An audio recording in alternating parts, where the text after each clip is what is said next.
Blog Talk Radio.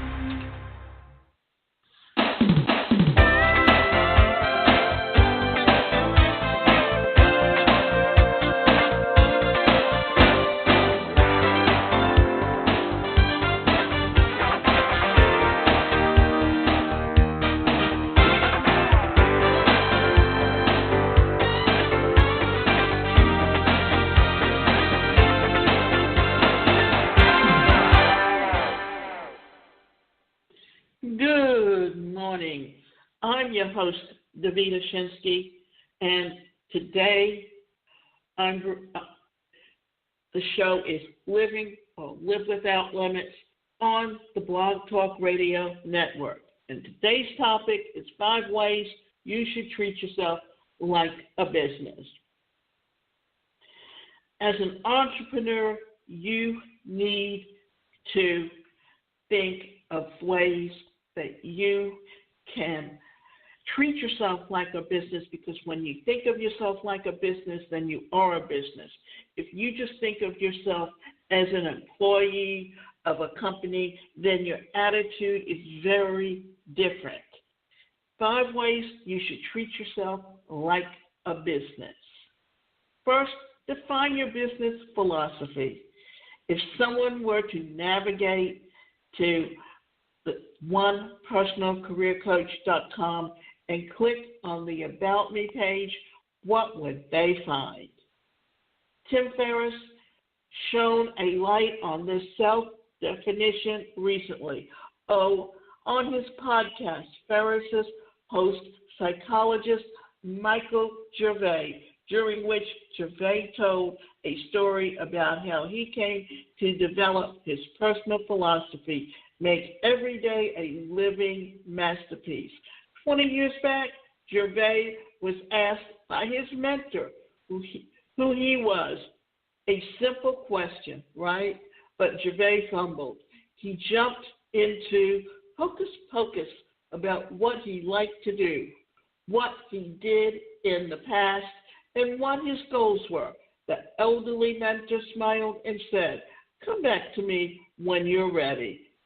Young Gervais, the now world-renowned performance psychologist, could not answer that seemingly simple question, but he endeavored to find an answer, what resulted from his personal philosophy.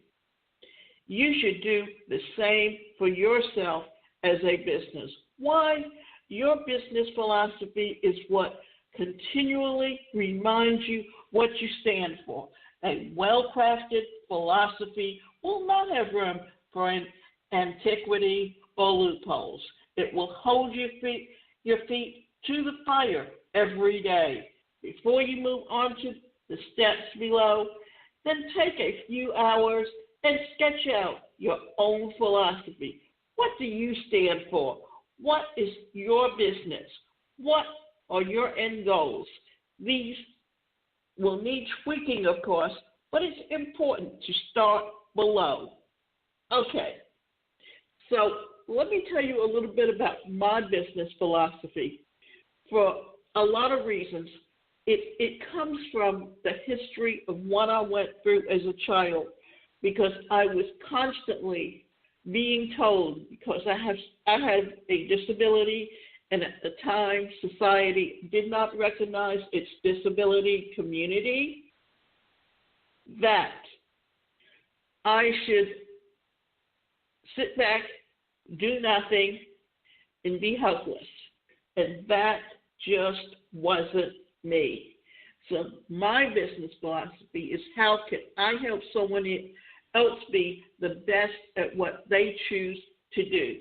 Why? Because how successful you are today depends on your attitude about yourself.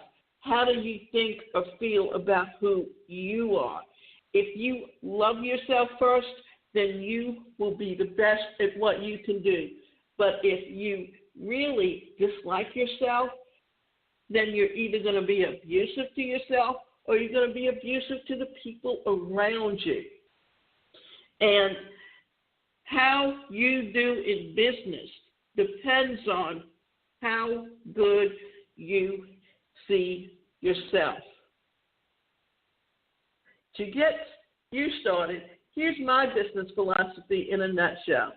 Ryan Warner will always be grateful for obstacles. He will maintain the discipline needed to attack every task with absolute focus.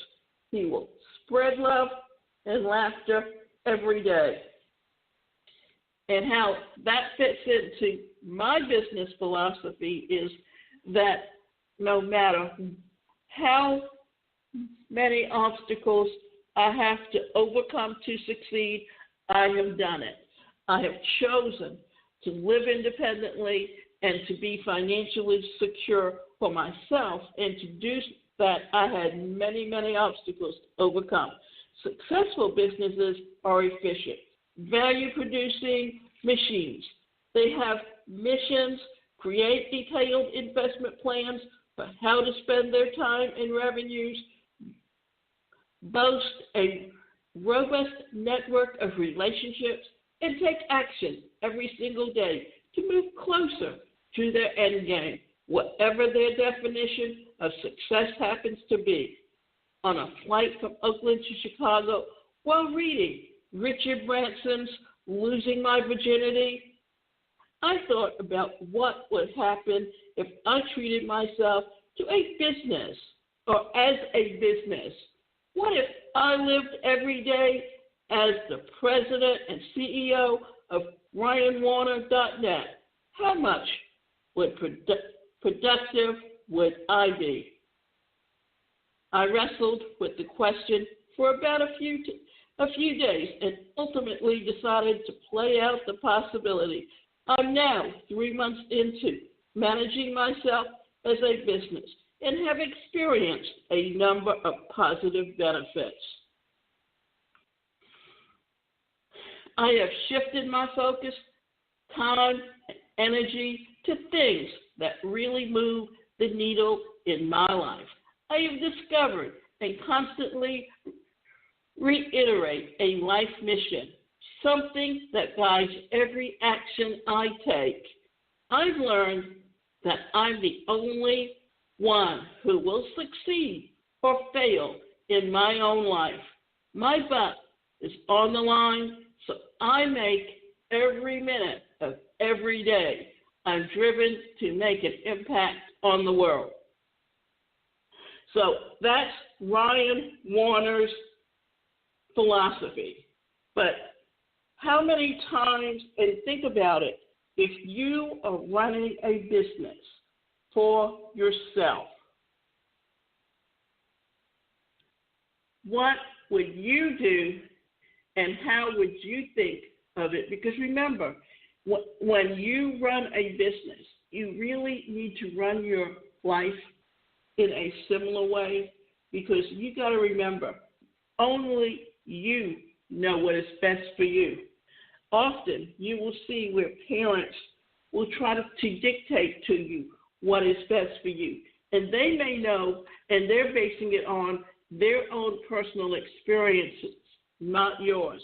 And what may be right for one person isn't right for the other. Why?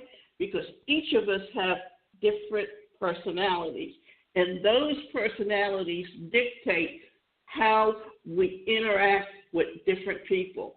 You have the dominant personality who feels like they can control everything, and they like to tell everyone what and how to do something.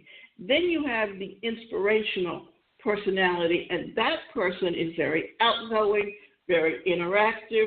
They can even be at a party and do business. Then you've got the reserved personalities, and those are the steadiness and the conscientiousness. And the steadiness is someone who literally reads the rule book and goes by the rule book and does everything very rigidly, while the conscientious personality questions everything before they make a decision. So, when you are looking for opportunities to grow a business, to think about what it is that you want to do with your business and your things and your feelings, then it's up to you to know exactly where and how you are going to do something. So, how did I actually get here? Surely, you argue, it takes more than a simple paradigm shift or a thought exercise to take such huge strides forward. It does indeed. But as you can see from the benefits above, the work it takes to create positive change is absolutely worth it. If you're on board with what a business lens can do for your own life, then start implementing the steps below. And before I go into that, just think about it. When you see a celebrity, what do you see? What's that image that they project? And you know, I see things written about celebrities online that many of it isn't even true. But if the celebrity breaks up with their spouse and they've been very quiet about it and not talked about it, what happens? Then guess what? Someone will turn around and write stories about them and write stories about what the breakup was all about when they really don't know. They're basing it on what would have happened to them or how they would have reacted to a specific situation. They're not reacting to it in a way that they understand. They're only reacting to it because they want people to think that they are best friends with the celebrity and they know everything about their personal life, when they really don't. And the only people that really know what happened are the two people involved and their families. So when you read things on the internet, just remember, take it with a grain of salt. Define your business philosophy. If someone were to navigate to onepersonalcareercoach.com and click on the About page, what would they find? Tim Ferriss shone a light on the self-definition recently. On his podcast, Ferris hosted psychologist Michael Gervais, during which Gervais told a story about how he came to develop his personal philosophy: make every day a living masterpiece. 20 years back, Gervais was asked by his mentor who he was. A simple question, right? But Gervais fumbled. He jumped into hocus about what he liked to do, what he did in the past, and what his goals were. The elderly mentor smiled and said, "Come back to me when you're ready."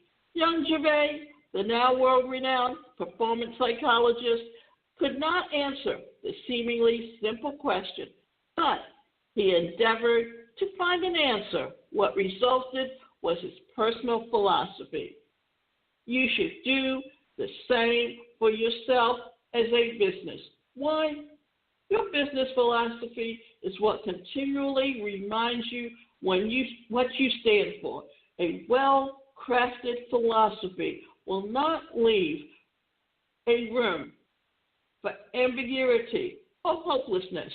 It will hold your feet to the fire every day. Now, when you have to give a 30-minute or a 30-second elevator speech to tell someone who you are, what do? You define yourself by the company you work for and the position you hold, but that really doesn't tell anyone who you are. That's defined as you're a child growing up by the environment you grow up in and by the relationship you have with your parents. And you know, if you watch a young boy he tends to treat women the way his father treated his mother. Women will gravitate towards men that will treat them the way their father treated their mother. Think about that. So how do you see yourself in today's workplace? Also, here's another thing to think about. Capitalize on investments. Investments are focused, now, excuse me. Investments are focused on how we spend our time and money.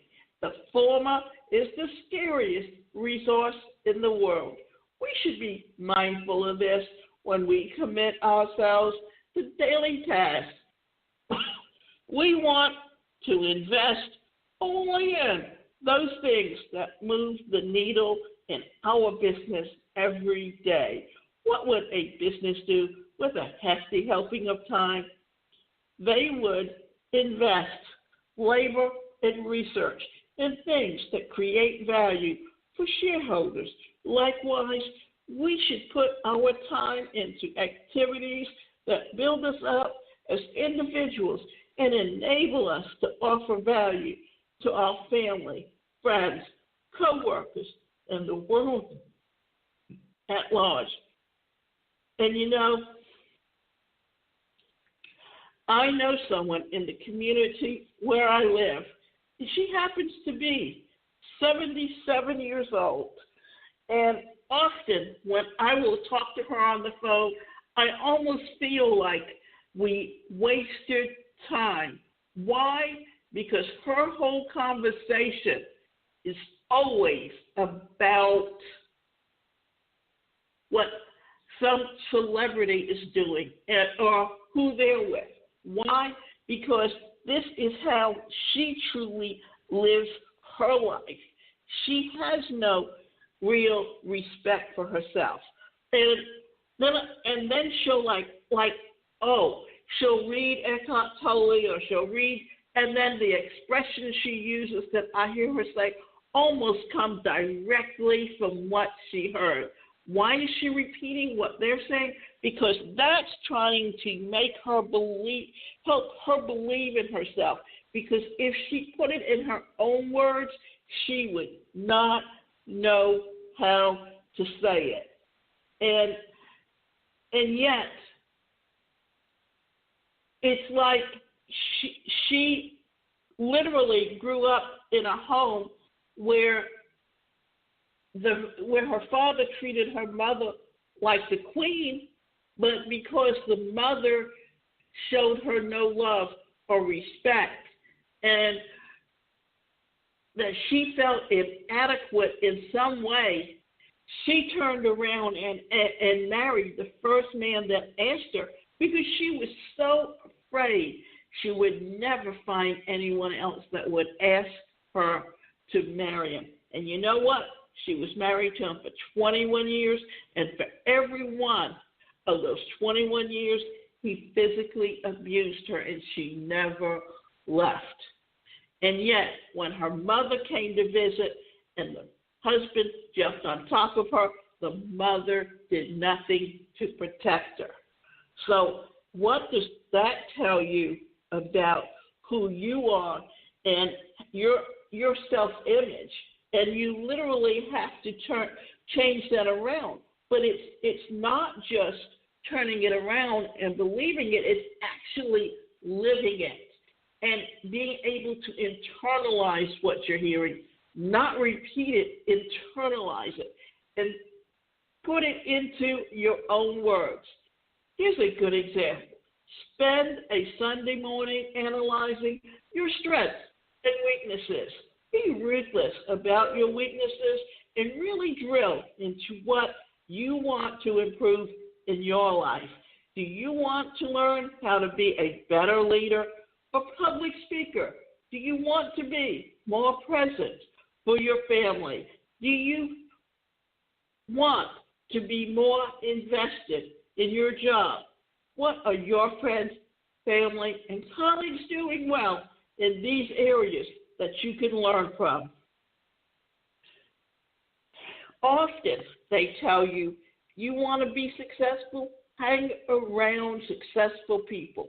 Watch their behavior, learn from them. But it's also understanding and learning who you are. And let me tell you a little bit about my personality.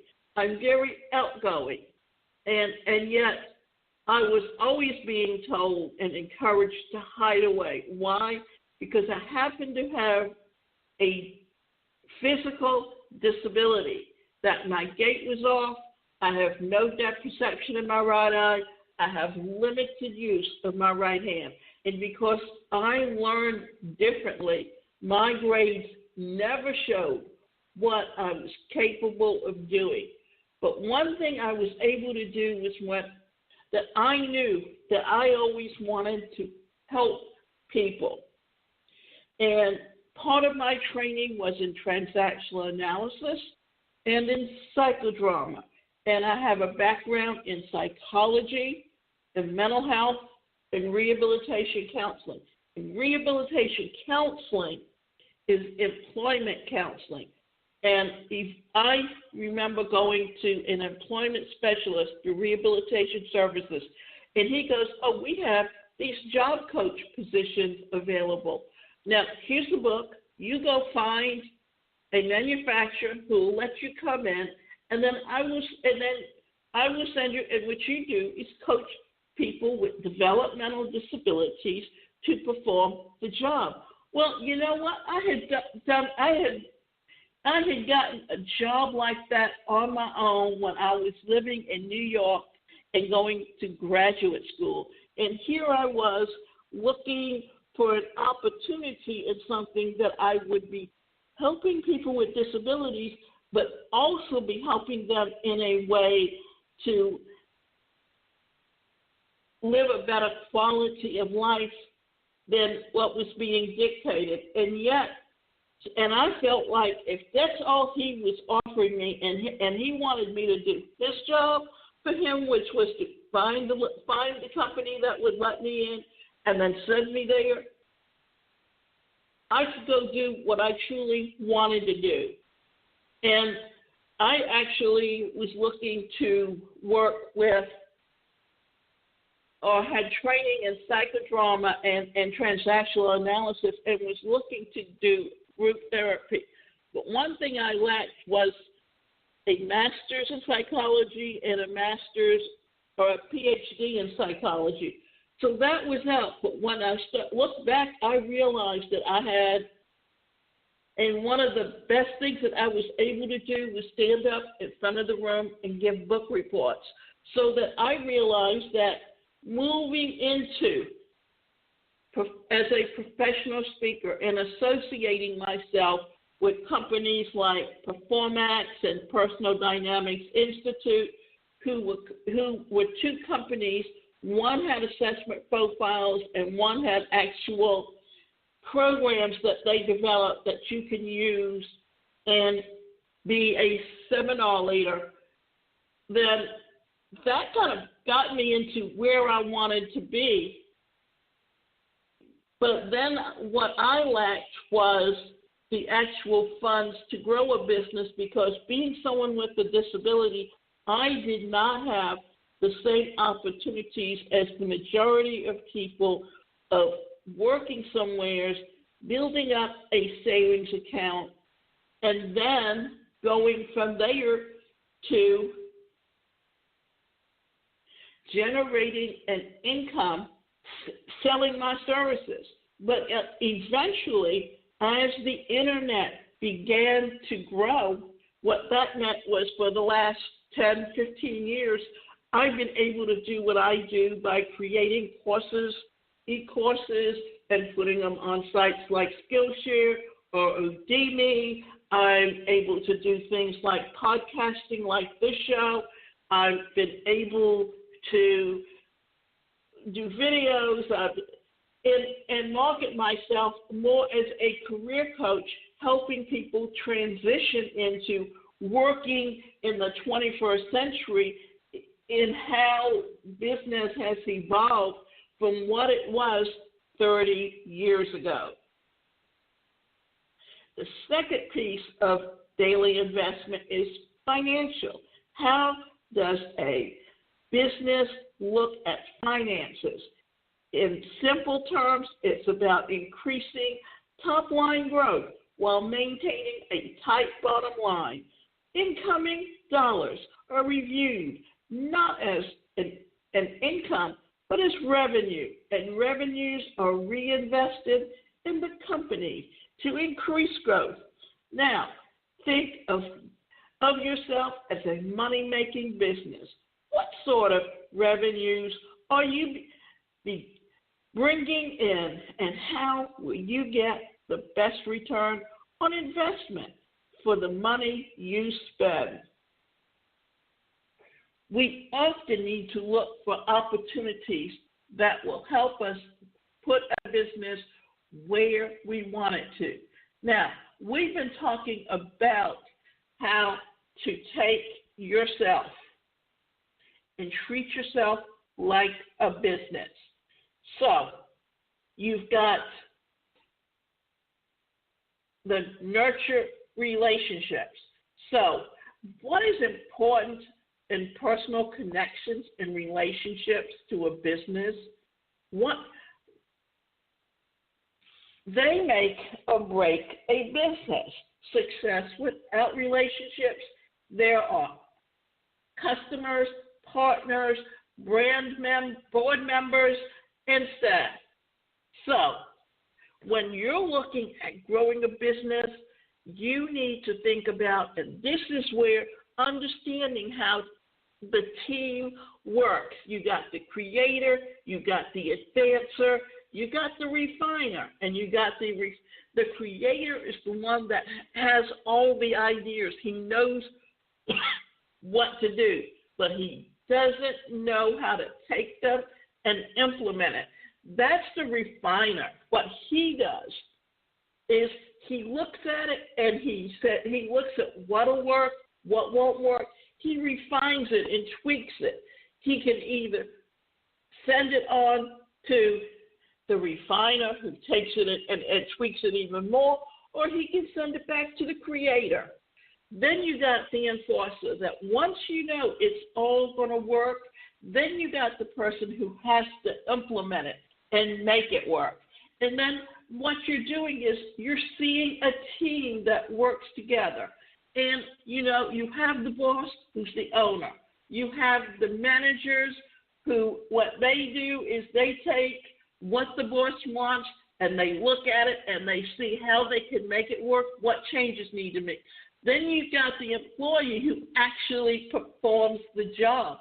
So all of these things put it together.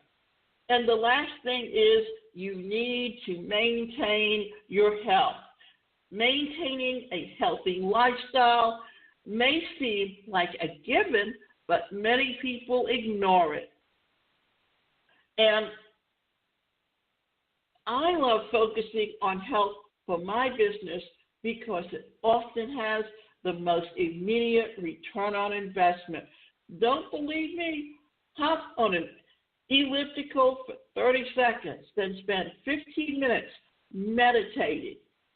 And what does meditation do? It helps you focus and key in on all of the things that you can do that can truly help you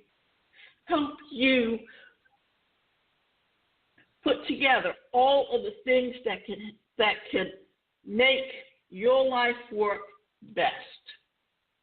And remember, you can go to my website, and that website is the #1, personalcareercoach.com.